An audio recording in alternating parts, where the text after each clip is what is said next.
If you would take your seats, we'll try to get the session started today.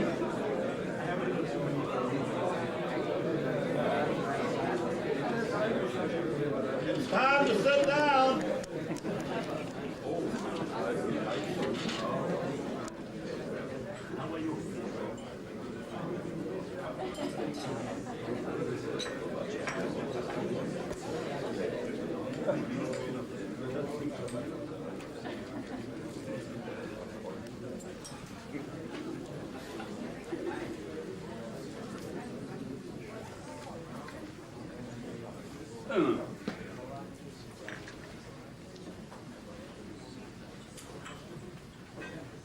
I welcome you all to this post-congress symposium titled Mechanism of Heterogeneous Catalysis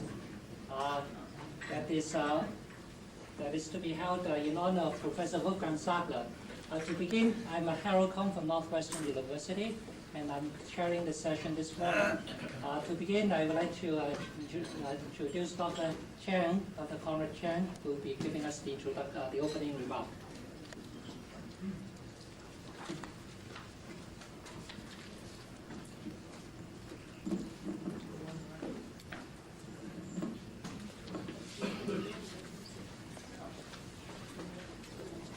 Good morning. It's a great pleasure to welcome everybody to attend this special symposium in honor of the distinguished career of Professor Wolfgang Sachtler. I hope it's clear enough. And the title of the symposium is Mechanism of Heterogeneous Catalysis.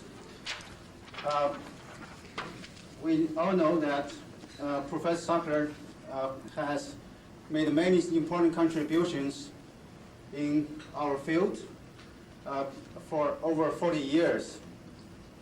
And his long list of publications which are posted on the walls, and also his many awards he has received, are the evidence of his tremendous scientific achievement.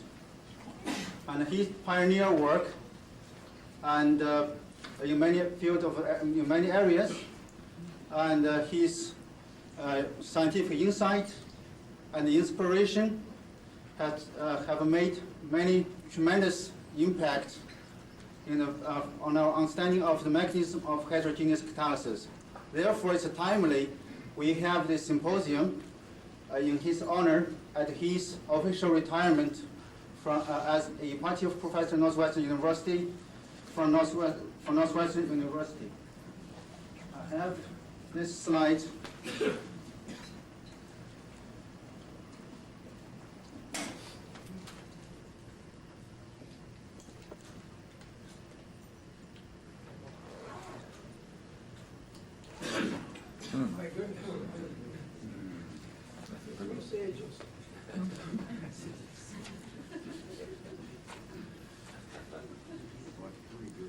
In today's program,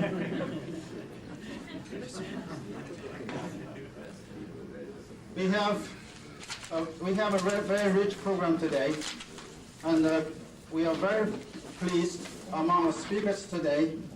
We have pioneers in our field, and we also have leaders in our field, and also we have new scientists in our field among our speakers. And we are very fortunate to have this distinguished audience too. Meanwhile, I should say Professor Sachtler, all his contribution in our field, he should be a perfect speaker for today. But since we are having a symposium honoring his retirement, he's asked to retire today, sitting in the audience. And for many of us, through the contact, they ask one question, that will he really retire? Well, I cannot answer this question. Perhaps he can say something this evening at the banquet. But one thing I do know, personally, my feeling is mixed. And we do need his leadership. We do need his inspiration in our field. But he, after so many years of contribution and so much work he has done, and he should have the freedom to balance his professional life and personal life. So, therefore, one thing I do remember he remarked, and he does not have to retire from Northwestern, but he has made the same statement many times, that for a person in an important position in a career, when getting old, it is important to consider, give the opportunity to young scientists in this to younger generation, and he's doing that. That he's officially retired, going to be retired. But now, if he's really retired, he will tell us this evening at the banquet. And before I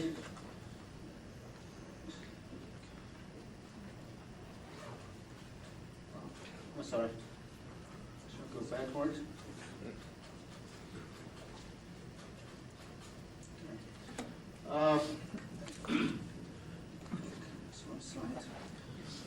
Before I give this stage to Professor Kong and our speakers, I'd like to acknowledge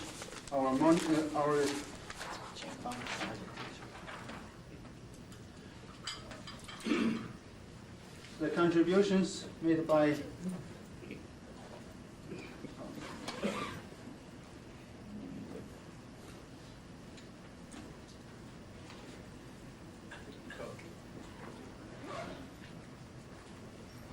a number of companies for this special symposium, and by many individuals whose name will not be listed today here.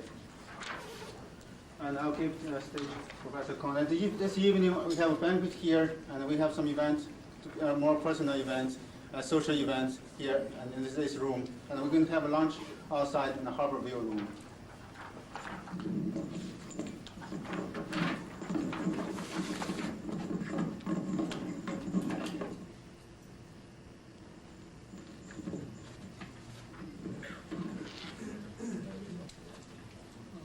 Thank you, Conrad. The first paper for the day is by Professor Tamaru, and the title is Insitu, Dynamic Studies of Mechanism of Heterogeneous Catalysis. And in case you'd like to know who is Professor Tamaru, we have a picture of him. Okay. It's right here. That looks like him, I think, on the right. In the middle, I think, is Professor Huanek, who unfortunately won't be able to make it today, although he has been a very close friend of Professor Sachtler. Of course, Professor Sachtler is on this side. Can you tell us when the picture was taken? Do you remember? On what occasion was that picture taken? Tell us, Professor Tamaru.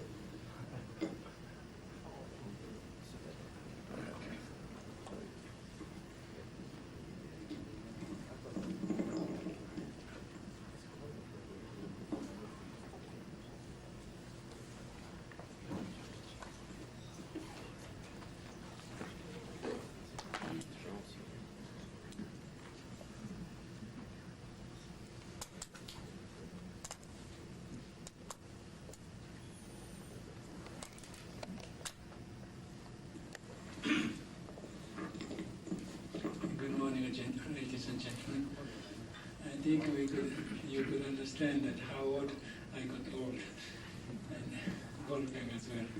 But first of all,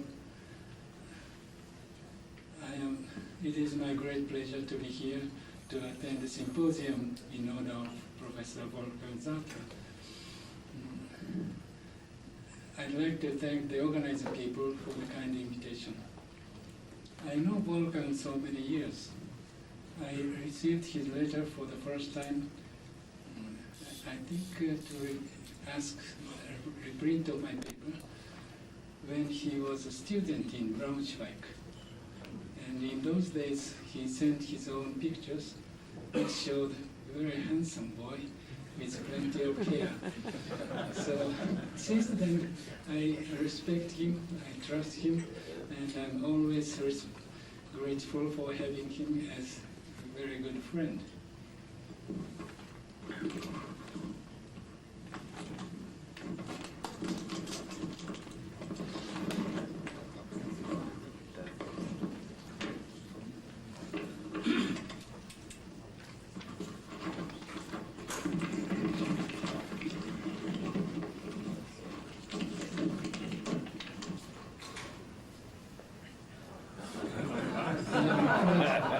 Very few people can read this, but just to recognize that the two characters are the same. But the meaning of this one, this came from very old Chinese poem, more than 1,000 years ago. The meaning of this one is like this. So we have custom to celebrate the 70 years of age, and the celebration is called like this. And on this occasion, I'd like to congratulate Wolfgang for this 70 years of age. I'm afraid it's 1 year later, but still, it's something that's nice. And it is very nice, not only Wolfgang, but also his marvelous wife, Anna-Laura, reached this age in very good health.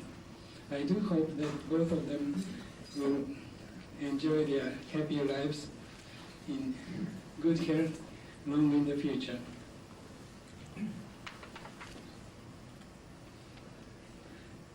A few years ago, as many of you will know, a small book, Catalytic Looks to the Future, was published from the National Research Council.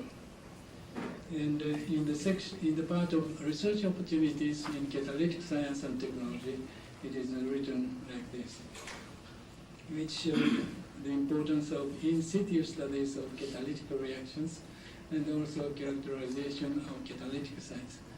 And this morning I'd like to, well, in this book, in situ studies are not explained in detail, and I'd like to explain in more detail. And also I will touch on the identification of catalytic sites on the catalyst surface very briefly. More than 40 years ago, I was studying in Princeton University in the laboratory of Sergio Taylor with Michel Boudin, and we studied the composition of germanium hydride on germanium surface. And this is a very nice zero-order reaction, and by using catalyst with large surface area, we could estimate the number of hydrogen atoms conserved on the catalyst surface during the course of the reaction. I think this is the first case of catalytic reaction in which we could measure absorption under reaction conditions. As you know, in those days, catalyst was always kept in a black box, and what is happening in the black box was conjectured on the basis of the informations at the entrance and the exit of the black box. So I started to study absorption under reaction conditions, and this is the concluding remarks of my chapter, appeared in Advances in Catalysis in 1964. So I proposed that the catalyst should not be kept in the black box. It should be studied under the reaction conditions, what is being absorbed, and but even if some species are being absorbed, it does not follow that it is reaction intermediate. It may be just spectator. And to identify the real reaction intermediate, I proposed what we call isotope jump method. And during the course of the reaction, one of the reactants should be replaced by the labeled species, and then we keep watching what the behavior of isotope species. And the isotope will appear one of the adsorbed species, and it may go to another, and then finally it comes to reaction products. By following such behavior, we can find out the real reaction path, and also the rate of the each steps to go on the catalyst surface. So I applied such method in various catalytic systems, and this morning I'd like to explain just one of the simplest cases in surface dynamics, that is chemizoption of, for instance, carbon monoxide on transition metal surface. In this case, we applied isotope jump method in such chemizoption system, and first, for instance, in this case, the labeled CO was introduced, and adsorption takes place like this, and at a certain point, a labeled species was switched to non-labeled species, and overall adsorption takes place like this, but at this moment, the adsorbed labeled CO started to dissolve. On the other hand, non-labeled CO started to decomissile. So by studying the gradient of these curves, we can estimate the absolute rate of adsorption as well as desorption. The rate of desorption, for instance, was interesting in this case.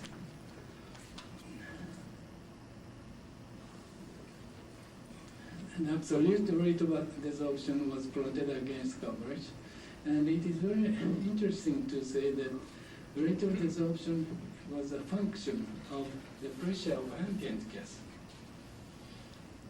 And we call it assisted desorption. So recently, Maki Kawai and her co-workers studied this system by means of time-resolved reflection infrared absorption technique, and she could confirm that the rate of desorption is markedly enhanced by the presence of CO incident molecule. And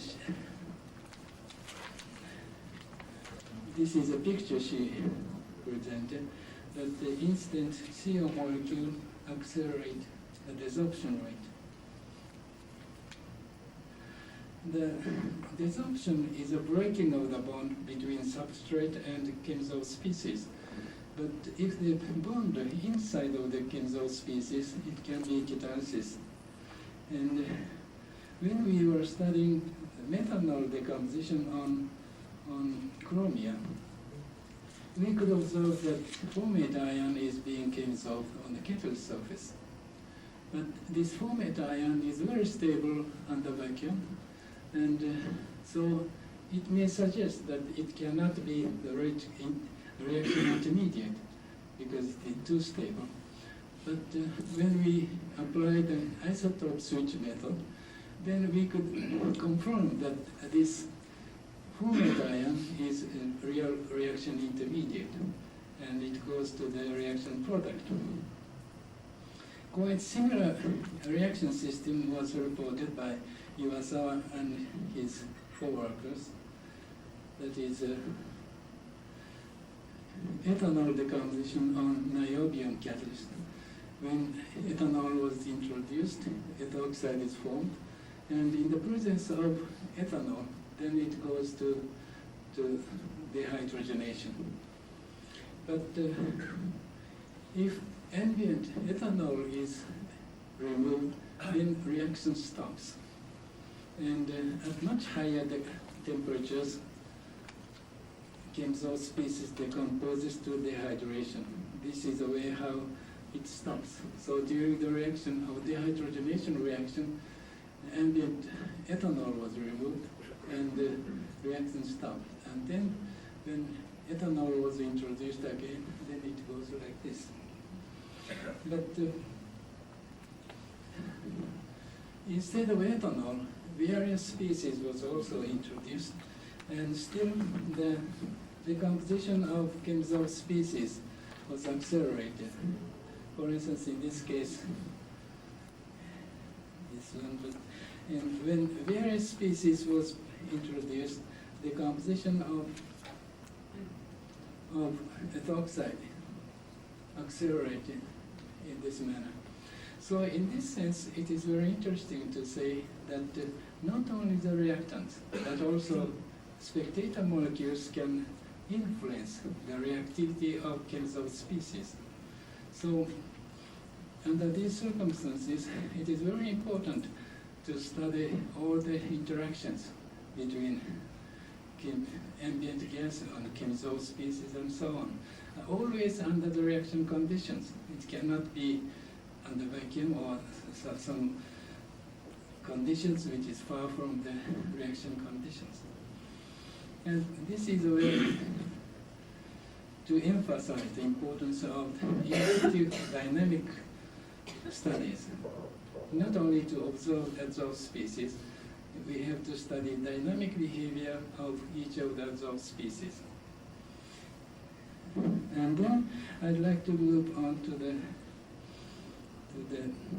how to get information about the reaction site. As all of you know, Langmuir-Hinshelwood mechanism says that the reaction rate is proportional to the coverage of reacting species if the surface reaction is a rate determining step. But the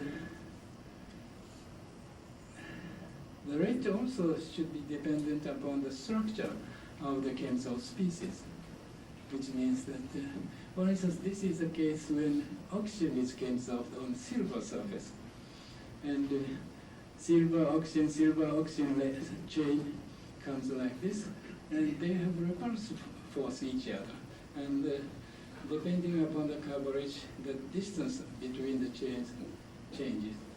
So they are always separated like this. But in the case of copper, these chains coalesce to form islands. And so the problem is how to identify the reaction sites on these cases. For instance, this is a case like oxygen on copper, and this is a case of oxygen on silver surface. As you know, silver is a very characteristic catalyst on partial oxidation. In this case, as the surface is treated with reducing agent like hydrogen, then number of oxygen atoms on the surface will be decreased, but it does not tell where the reaction site is.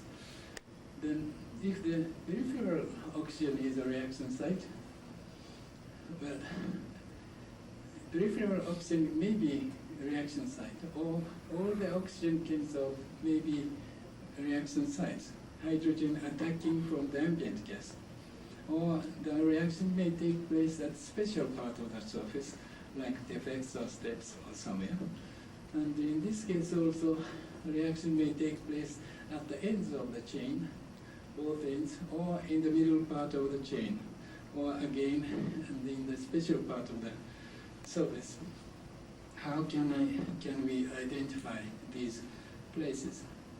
So I assume that the rate of reaction should be proportional to the reaction sites. For instance, if the peripheral oxygen is a reaction site, the rate should be proportional to the number of peripheral oxygen. If all the oxygen takes part in the reaction, then the rate should be proportional to the number of the chemical oxygen.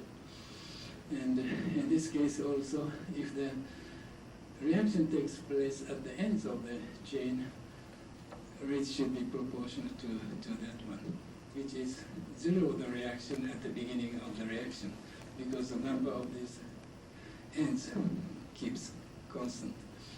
And if the middle part of the chain takes part in the reaction, then the rate should be proportional to the total number of chemical oxygen. If the reaction takes place at the special part of the surface, then the rate should be proportional to the coverage of the special part. which is, in general case, different from the coverage of the overall surface, because the heat of absorption is normally different over there. So we started to study that system, and on the basis of several assumptions, this is a result I could obtain on silver surface, which is very nice first order reaction as to the number of oxygen atoms on the surface. And in the case of copper, then at the beginning the reaction was very slow, and then it came down like this. And this is I obtained these results by myself. I had no slaves in my laboratory. This is a very sleepy experiment. And anyhow, at the latter half of the reaction on the copper, the rate of reaction was approximately square root, proportional to the square root of oxygen. This is a conclusion of the experiment. And in the case of silver, the rate is very nicely proportional to the number of oxygen atoms on the surface and proportional to hydrogen. And in the case of copper, very slow at full coverage of oxygen. And then in the latter part, it is approximately proportional to this one.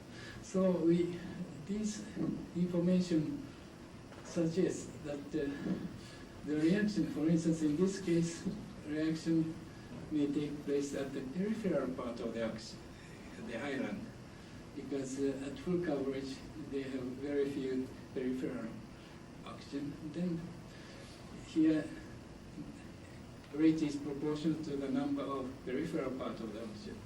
And then in the case of silver, the reaction is not taking place at the ends of the both chains, both ends of the chain, but hydrogen molecule attacks the middle part of the chain. It looks like it requires 2 oxygen atoms to split hydrogen molecule. And so in these ways, we could conclude that, of course, such conclusion is based upon several assumptions, but anyway, reaction takes place at these places, which I have just told you. And next, the last slide is this one, is how about in the presence of oxygen? Because so far I talked about the reaction between conserved oxygen and hydrogen molecule. But in the presence of oxygen, we, of course, at almost full coverage of covered by oxygen, I switched the ambient gas to only hydrogen, and then we compare the rate. And also we could get almost approximately equal rate, which suggests that in the presence of oxygen, the reaction takes place between conserved oxygen and hydrogen molecule. And these are the story which I can tell on how to characterize or how to identify the reaction sites on the catalyst surface. And all of these materials which I presented so far suggest that we have to study the catalytic system in situ and dynamic manner. And otherwise we cannot know the real nature of heterogeneous catalysis. Thank you very much for attention.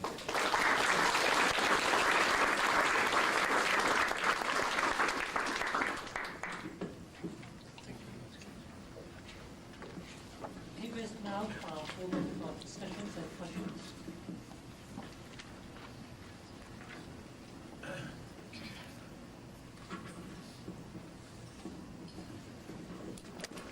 Professor Tamaru, What would you expect to find if you ran these reactions on copper clusters that were only 15 angstrom units in diameter, assuming you could stabilize?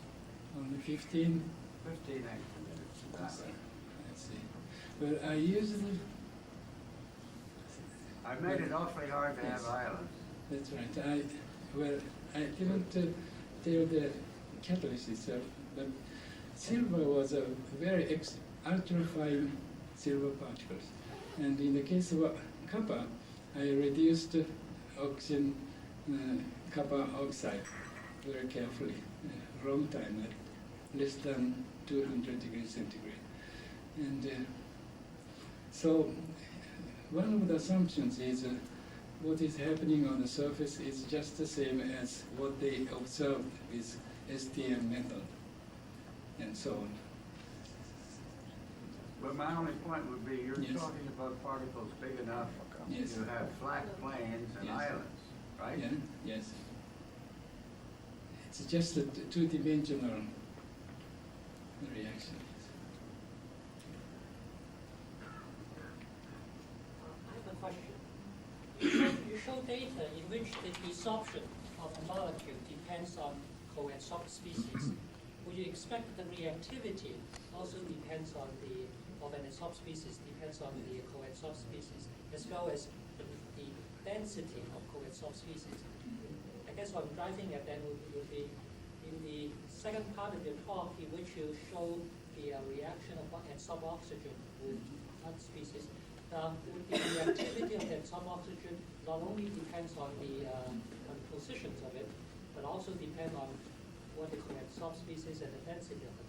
Yes, of course, among the adsorbed species, they have interaction, but the incident molecule gives additional influence to assist the desorption, and so that is a difference from what they used to believe. So then what would be the implication of that to fitting the kinetic data to a simple Lambda-Hinshelwood type of an equation in which we assume the adsorbed species could be a constant reactivity? You mean all the Kipzol species should have constant reactivity? Right, we just say that Yes. the concentration Yes. of a certain species without taking into account the possibility that that reactivity of that species changes with coverage of other things. Does it mean that because the rate of reaction is proportional to the coverage?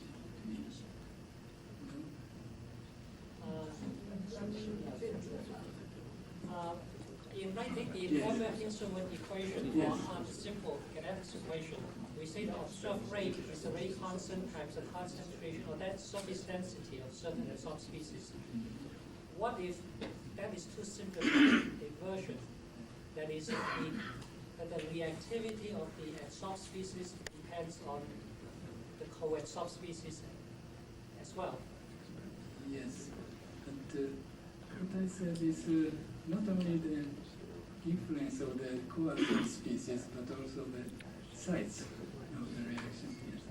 Of course, the coadsorbed species should give some influence for the reactivity. I have a similar question. Yes. You use Langmuir-Hinshelwood kinetics. Well, they use. And you show another reason why this is not valid. I mean, we know that Langmuir assumes all sides equal and no That's right. dependence on the heat of absorption coverage. Now, for these single crystal surfaces, these criticisms are not valid, but when I have an island and only the periphery reacts, then we are far away from any simple model that a reaction is proportional to the number of adsorbed entities, which is another basic assumption of Langmuir-Hinshelwood. Have you tried to write a formalism which should be used instead and which would better than fit the real experimental facts and the model? A kinetic reaction rate equation, other than the playing more include a more realistic thing? Well, for instance, in the case of islands, you see, language-issued mechanism cannot mean anything, you see. So it should be dependent upon the structure of Yeah. the species. That is the point of my talk. But we have these roles where only the Yes. ends of them say, but have you tried to devise a simple formalism which would be more valid for these cases? Formalism is a kinetic equation or Yeah. something, where that's a good question, but the rate of reaction was approximately proportional to the number of square root of the number of action, but the number of chemical action depends upon the reaction conditions. In most cases, almost all the surface is covered by oxygen, in the presence of oxygen in the ambient gas. So the rate should correspond to the initial part of the curve, which I showed. Last. Yeah, I think, just to amplify on that, if the rate depends only on the atoms at the end of a long chain, the geometric expression relating the number total and then the number that would be at the end would be quite different than if they were at the end of a star-shaped ensemble and it was only the stars at the end or at the interior piece. So the geometry should work. But I wonder, with respect to the spillover, or not to the spillover, but to the spectators, since Northwestern is now a football power, perhaps we could consider that besides spectators, there are cheerleaders, and that the molecules that induce the reaction are, as you said, beyond spectators. Is a short skirt. Yes, with the short skirts. Thank you very much.